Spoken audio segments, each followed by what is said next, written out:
আজি যিহেতুকে আপোনালোকক 36 সাইজৰ ব্লাউজটো মই পেপাৰত কাটি দেখুৱাইছো, এতিয়া আপোনালোকক মই 34 সাইজৰ ব্লাউজটো পেপাৰত কাটি দেখুৱাম। সম্পূৰ্ণকৈ আপোনালোকে বস্তুখিনি চাই যাব আৰু বুজিবৰ কাৰণে চেষ্টা কৰিব, কাৰণ 36 সাইজৰ ব্লাউজটোত বহুতে অকণমান বুজাত কিছু ক্ষেত্ৰত অসুবিধা হোৱা বুলি জনাইছিল। সেইবাবে 34 সাইজটো মই অকণমান ভালকৈ বুজাই দিম। আৰু বহুতে নিউজ পেপাৰত কাটিলে 15-16টো নাপাওঁ বুলি কৈছিল। আচলতে নিউজ পেপাৰৰ যিহেতুকে সাইজটো সৰু হয়, গতিকে 15-16টো নোপোৱাটো স্বাভাৱিক বা নাথাকে। গতিকে আপোনালোকক পেপাৰত কাটিবলৈ এইবাবে শিকাইছো যাতে আপোনালোকে পেপাৰখনত কাটি পেলাই সুন্দৰকৈ প্ৰেক্টিচটো কৰিব পাৰে। ধৰি লওক 12-13 হ'ল, কাৰোবাৰ 10-11 হ'ল, তেতিয়াও কোনো সমস্যা নাই।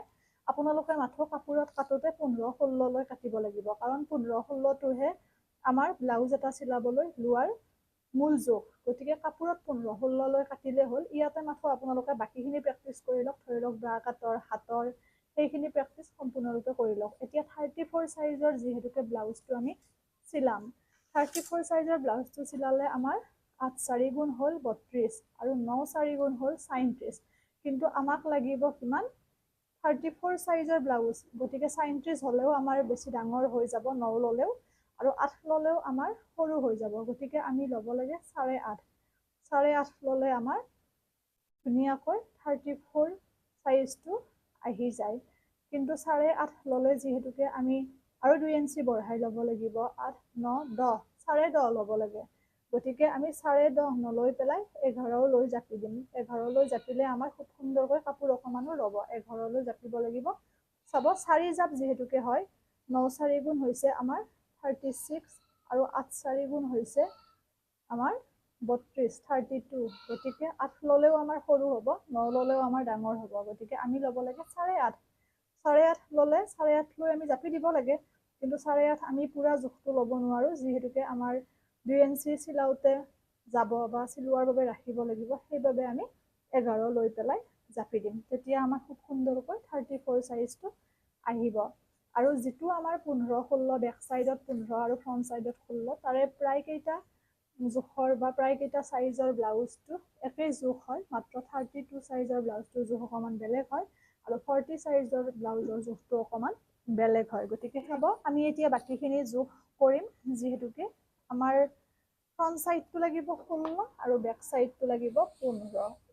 এইখন মোৰ জোখৰ কাগজ। সেইবাবে এয়া যিখিনি সৰু মানে অকণমান চুটি সেইখিনি হৈছে 15 আৰু যিখিনি অকণমান দীঘল সেইটো হৈছে 16। কাপোৰত ল'লেও আমি এনেকৈয়ে কৰিব লাগিব। আপোনালোকে কিন্তু ফিটাৰ সহায়ত জোখ লৈ পেলাই এইখিনি 15 ল'ব আৰু বেক চাইডটো 16 ল'ব। আৰু বাকী প্ৰচেছটো যিহেতুকে 11 লৈ পেলাই আমি জাপি দিম, ইয়াৰ পৰা আপোনালোকে এনেকৈ 11, 11ত এনেকৈ জোখটো ল'ব। লৈ পেলাই খুব সুন্দৰকৈ আপোনালোকে জাপি দিব। মোৰ পুৰা জোখৰ হয় এইখন কাগজো। সেইবাবে যদি আপোনালোকৰ সৰু হয় নিউজ পেপাৰত চিন্তা কৰিব নালাগে, মাথো কাপোৰত যাতে আপোনালোকে ঠিকমতে কৰে। কাপোৰৰো মই জোখটো দিম আৰু হাতখন আপোনালোকক ভালকৈ দেখুৱাম। ব্ৰা কাটটো দেখুৱাম, চাই যাওক ভিডিঅ'টো সম্পূৰ্ণৰূপে। আৰু যদি কোনোবাখিনিত বুজি পোৱা নাই সুধিব। বাৰে বাৰে প্ৰেক্টিচ কৰিব লাগিব, কাৰণ অফলাইনতে বহুত প্ৰব্লেম হয় মানুহৰ। এইটোতো অনলাইন। গতিকে এইটো 15, এইটো 16। এতিয়া বাকীখিনি জোখ মাখ আপোনালোকে চাব। মই কৈ গৈ আছো, কলমেৰেও মই লিখিব পাৰিম যিহেতুকে কাগজ হয়। ইয়াৰ পৰা বন্ধ চাইডটো এইফালে ল'ব দেই।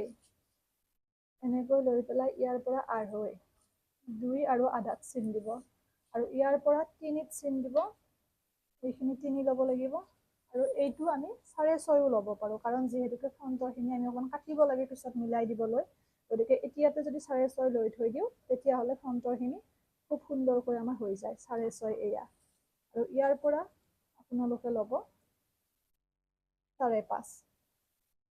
এইখিনি হৈছে জোখ। বাকী স্কেলৰ সহায়ত মই দেখুৱাই দিছোঁ, আৰু চক পেঞ্চিলেৰেও পাৰে, ধুনীয়াকৈ মোহাৰি দিলে কাপোৰৰ পৰা গুচি যায়। এনেকৈ আপোনালোকে চাব। ইয়াৰ পৰা এনেকৈ আঁচটো আমি টানি দিম আৰু এনেদৰে আৰু এইখিনি আমি আঁচ নাটানিলেও হয়, কিন্তু এইবাবে টানিছোঁ যাতে ৰাউণ্ডটো আমাৰ ভাল হয়। সেইবাবে এনেকৈ আঁচটো টানিব। টানি পেলাই ৰাউণ্ডটো বনালে খুব ভাল হয়। আৰু বাকী ডিজাইনো মই দেখুৱাম। প্ৰথমতে ৰাউণ্ড গলৰে দেখুৱাইছোঁ। এতিয়া যদি আমি ৰাউণ্ডটো বনাওঁ, এইয়া খুব সুন্দৰকৈ আহি যায়। আৰু এইখিনি আপোনালোকে আধা ইঞ্চি ল'ব, আধা ইঞ্চি লৈ এনেকৈ চিন দিব, চিন দি ইয়াৰ পৰা ওপৰৰ পৰা এনেকৈ আধা ইঞ্চি লৈ আনি দিব। আৰু এইখিনি হৈছে আমাৰ তিনি, বহুতৰে এইখিনি সমস্যা হয় সেইবাবে দেখুৱাই দিছোঁ। তিনিত চিন দিব আৰু এনেকৈ আপোনালোকে একত চিন দিব। গতিকে এই তিনিৰ পৰা আপোনালোকে এনেকৈ আনিব। আৰু এইখিনি চাব, ইয়াতে আপোনালোকে এনেকৈ 1 ইঞ্চি ল'ব, লৈ পেলাই 1 ইঞ্চিত চিনটো দিব আৰু 1ৰ পৰা 1 ইঞ্চিৰ পৰা এনেকৈ বেকাকৈ আনিব, তেতিয়াহে ব্লাউজটো আমাৰ ফিনিচিং ভাল হ'ব। এইখিনি হৈ গ'ল। এতিয়া আমি কাটিম। কটাৰ প্ৰচেছটো চাব, এই পদ্ধতিৰেহে কাটিব, যিফালৰ পৰা যেনেকৈ কাটিছোঁ এনেদৰে কাটিব। আৰু যিখিনি বুজি পোৱা নাই সুধিব, বুজি নোপোৱাৰ কোনো কথাই নাই, মাত্ৰ প্ৰেক্টিচটো কৰিব লাগিব। আৰু এইখিনি এনেদৰে কাটিব। এইয়া যিটো প্ৰচেছত মই দেখুৱাইছোঁ চেম প্ৰচেছত, এইটো হৈছে ৰাউণ্ড। এইয়া হৈ গ'ল। এতিয়া আমি বেক চাইডটো উলিয়াই ল'ম, যিহেতুকে বেক চাইডটো আমাক নালাগে।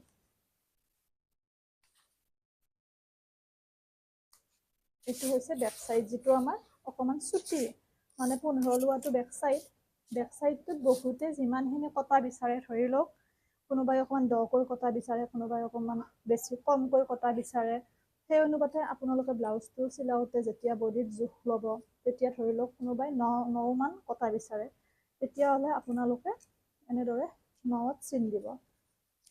9ত চিন দিব, চিন দি পেলাই আপোনালোকৰ যিহেতুকে বহুতৰে ৰাউণ্ডটো ফুল হ'ব পাৰে, গতিকে এইখিনি এনেকৈ 9লৈ চিন দি ল'ব। চিন দি খুব সুন্দৰকৈ আপোনালোকে এনেদৰে আনিব 9লৈকে। আৰু টেমপ্লেটটো ইয়াতে থাকিব, টেমপ্লেটকেইটা মই পিছত চিলোৱাৰ টাইমত আপোনালোকক দেখুৱাই দিম কি জোখত কি কৰিব লাগে। এনেদৰে আপোনালোকে বেক চাইডৰ কটাটো কাটিব।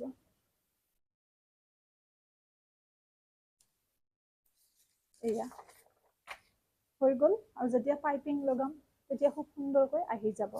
এইটো হৈছে বেক চাইড। এতিয়া ফ্ৰণ্ট চাইডৰখিনি আমি কৰিম। ফ্ৰণ্ট চাইডত অকণমান গুৰুত্ব দিব লগা বিষয় আছে।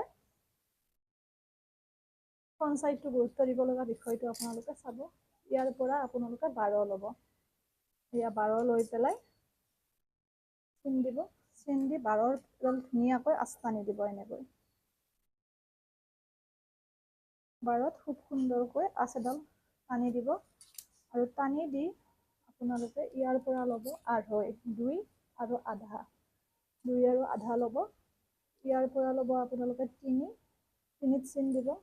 ইয়াৰ পৰা ল'ব 6, 6ত চিন দিব।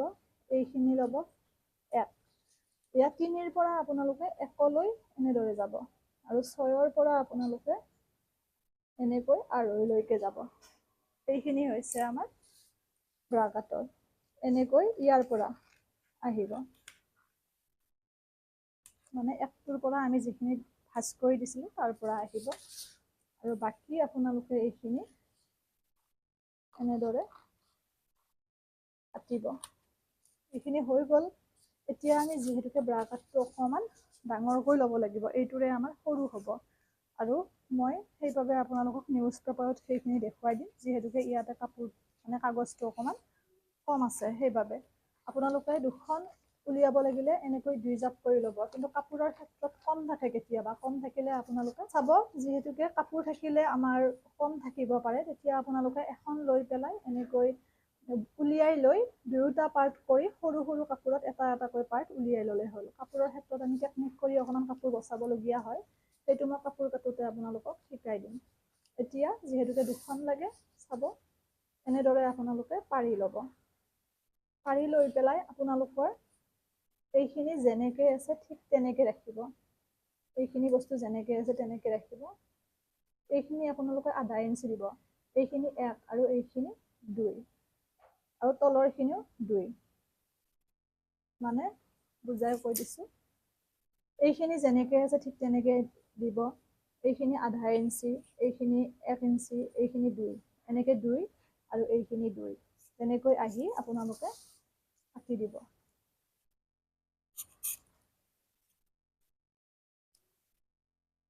চাব কটাৰ প্ৰচেছটো এনেকৈ লৈ পেলাই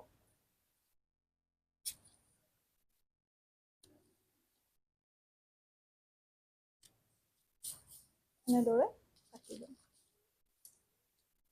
আৰু এইখিনি যেনেকৈ আছে ঠিক তেনেকৈ ৰাখি দিব। হৈ গ'ল। আৰু পিছত যেতিয়া আমি এইখিনি জইন লগাম তেতিয়া অকণমান এইখিনি এনেকৈ দিবই লাগিব, সেইটো চিলোৱাৰ সময়ত আপোনালোকক ক'ম। আৰু বাকী প্ৰচেছটো হৈছে আপোনালোকৰ ইয়াৰ পৰা 3 ল'ব, 3 লৈ পেলাই 3ত এনেকৈ আঁচ মাৰি দিব, আঁচ মাৰি এনেদৰে ভাঁজ কৰি দিব।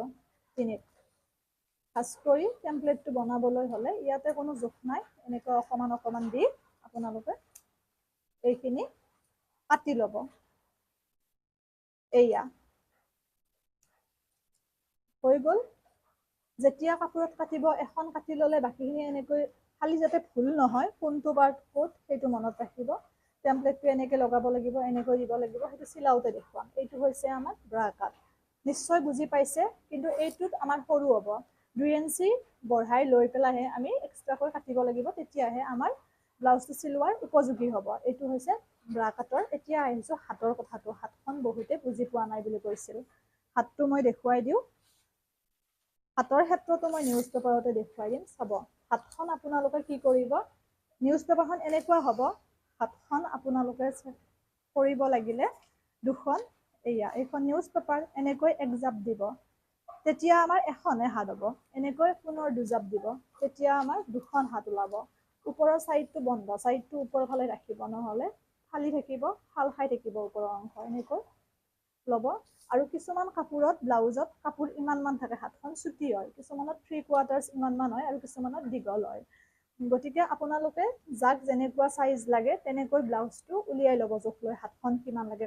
কাৰোবাক যদি 5 ইঞ্চি লাগে ইমানমান, কাৰোবাক যদি 10 লাগে ইমানমান, যিমান দীঘল সেই অনুপাতে। দীঘল হ'লেও চেম প্ৰচেছ, চুটি হ'লেও চেম প্ৰচেছ, সেইটো আপোনালোকে চাব। প্ৰথমতে হাতখনৰ কথাটো চাব। এইখন হাত আমাৰ ইয়াৰ মানে মূৰৰ পৰা আপোনালোকে এনেকৈ লৈ 3ত চিন দিব, 3 ইঞ্চিত চিন দি এনেকৈ আঁচডাল টানি দিব। এয়া হৈছে 3। তাৰপিছত যেতিয়া হাতখন আপোনালোকৰ ভাল ফিনিচিং আহিবৰ কাৰণে আমাৰ যিখন কাণ আছে, এয়া বেলেগকৈ কটাতকৈ এইটো উত্তম উপায়। তেতিয়া প্ৰতিটো ব্লাউজৰ প্ৰতিটো হাত ফিটিং হয়। আৰু আপোনালোকে এনেকৈ বেকাকৈ নিদিব, চিধাকৈ ল'ব। এনেকৈ মূৰৰ পৰা চিধাকৈ লৈ এনেদৰে দিব। বেকাকৈ দিলে কিন্তু বেয়া হ'ব। এনেকৈ চিধাকৈ পাৰি ল'ব। লৈ পেলাই এইখিনি আপোনালোকে খুব সুন্দৰকৈ এনেদৰে কাটিব। এয়া চিধাকৈ লৈ এনেকৈ কাটিব। আৰু আপোনালোকৰ হাতখন যিগৰাকী মানুহ যিমান ক্ষীণ, যদি কাৰোবাৰ ইমানমান, যদি কাৰোবাৰ ইমানমান, সেই অনুপাতে হাতৰ ঘেৰটো জোখ লৈ আপোনালোকে ইয়াৰ পৰা এনেকৈ বেকাকৈ আনি দিব, যিমান শকত ক্ষীণ সেই অনুপাতে। এনেকৈ আনি পেলাই চাব কটাৰ চিষ্টেমটো। এইখিনি হাতখন কাটিব লাগিলে এনেদৰে কাটিব। ইয়াত বুজি নাপাব লগা একোৱেই নাই। এয়া এনেকৈ হাতখন কাটিব, দেখিলে? আৰু এইখিনি আমাৰ তলখণ্ড মানে কাষলতিৰ তলখিনি কোচ খাই নাথাকিবৰ বাবে অকণমান এনেকৈ দবাই দিব, তেতিয়া আৰু কেতিয়াও কোচ খাই নাথাকে। দেখিলে হাতখন কিমান ইজি প্ৰচেছ। 3 ল'ব, 3 ইঞ্চিত আঁচডাল মাৰি ল'ব, সুন্দৰকৈ কাণখন পাতি দিব, দি পেলাই যিমান শকতখিনি সেই অনুপাতে আপোনালোকে এইখিনি তলৰ পৰা কাটি যাব। এইখিনি হৈছে হাত, আৰু বাকীখিনিতো হ'লে কান্ধ, ব্ৰা কাট, সকলোখিনি। ভালদৰে ভিডিঅ'টো 2বাৰ 3বাৰ চাব, চাই পেলাই আপোনালোকে বুজি ল'ব। বুজি লৈ পেলাই কমেণ্ট কৰিব। আৰু যদি তাৰ পিছতো কিবা বুজি পোৱা নাই মোক জনাব। ইয়াৰ পিছত বাকীকেইটা চাইজ কালি মই দিম, 2টা চাইজ, 38 চাইজ আৰু 32 চাইজৰ পেপাৰ কাটিম। তাৰপিছত আমি কাপোৰত কাটিম, তাৰপিছত চিলাম। আৰু যিসকলে এতিয়া সময় পোৱা নাই তেওঁলোকে লাহে লাহে ভিডিঅ'সমূহ চাই থাকিব পাৰিব। সম্পূৰ্ণ এমাহ বা তাৰ পিছলৈকে ভিডিঅ'সমূহ থাকি যাব। এইটো গ্ৰুপ এনেকৈয়ে থাকিব। এয়া এৰিছোঁ আজিলে। পুনৰ লগ পাম নতুন ভিডিঅ'ৰে। আপোনালোকে প্ৰেক্টিছ কৰক আৰু মোক দেখুৱাব। হোৱাটছএপত পাৰ্চনেলকৈও দেখুৱাব পাৰে আৰু গ্ৰুপটোতো দেখুৱাব পাৰে। এৰিছোঁ আজিলে।